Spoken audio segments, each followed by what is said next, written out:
secret prayer. Oh, yes, she did. Yes, she did. And while she was down there, I heard her tell Jesus these words. Oh, help me today, Father.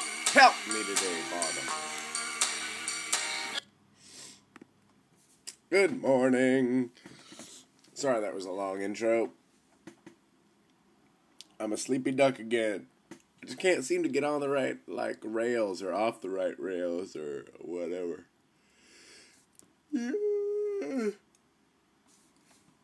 Yeah. Oh, monster yawn. Good morning, all. Good morning, Lord. Today, my devotion was about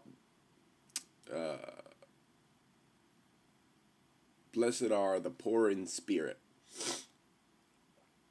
From a Sermon on the Mount, I think, where he laid out a lot of blessings, a lot of which hadn't really been heard in society there, and in general aren't really, were pretty new concepts to a lot of people in the world, where a lot of people were blessed who weren't blessed. A lot of weakness, a lot of humbleness. Yeah, kind of the opposite, I guess, of what we as human beings think is blessings. Of things we can count, things we can see, things enable us to buy homes or be on posters, be carved into the side of a mountain, get awards, just be adored and lusted after and envied.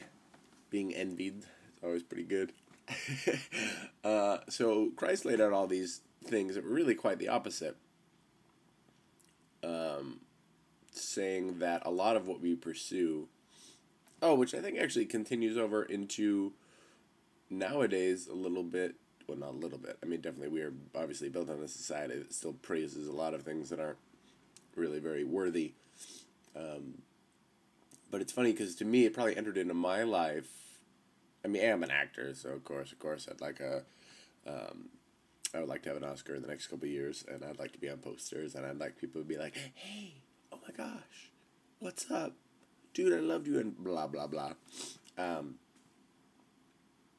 there's nothing wrong with aspiration and achievement, and as long as you kind of use that stuff for good and not for evil.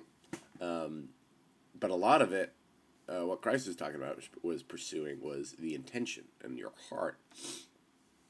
And I came back into contact, like I finished the thought, Brendan, with this sort of thinking,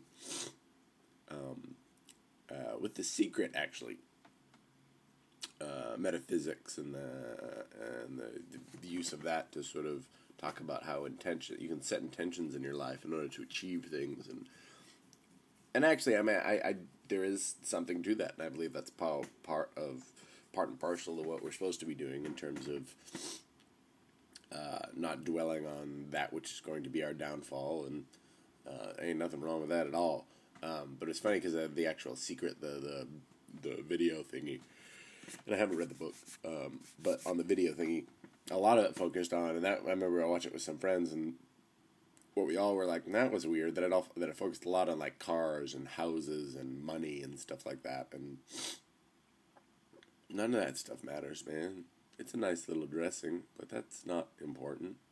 Not only just in the you can't take it with you category, but just the pursuit of that just leaves you empty. I don't know anybody who chases money and feels fulfilled by it. It really just seems to, like, fill a hole and make a new hole, or just all it does is pad the hole. Even Scrooge McDuck wanted more money, and that dude had a whole vault full of gold coins that he could swim around in, which all by itself was kind of like a superpower. I don't know anybody who could do that without really, rending all the flesh from their body, and Scrooge McDuck would have been delicious. But I digress. Anyway, so he's talking about blessed are the poor in spirit, which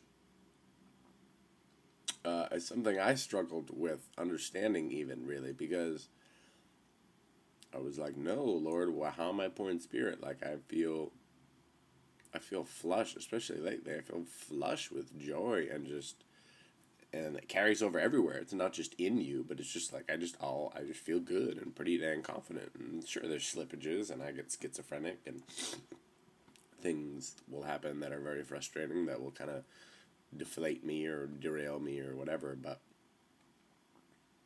I was like, I guess this is just not one of the blessings I'm gonna get.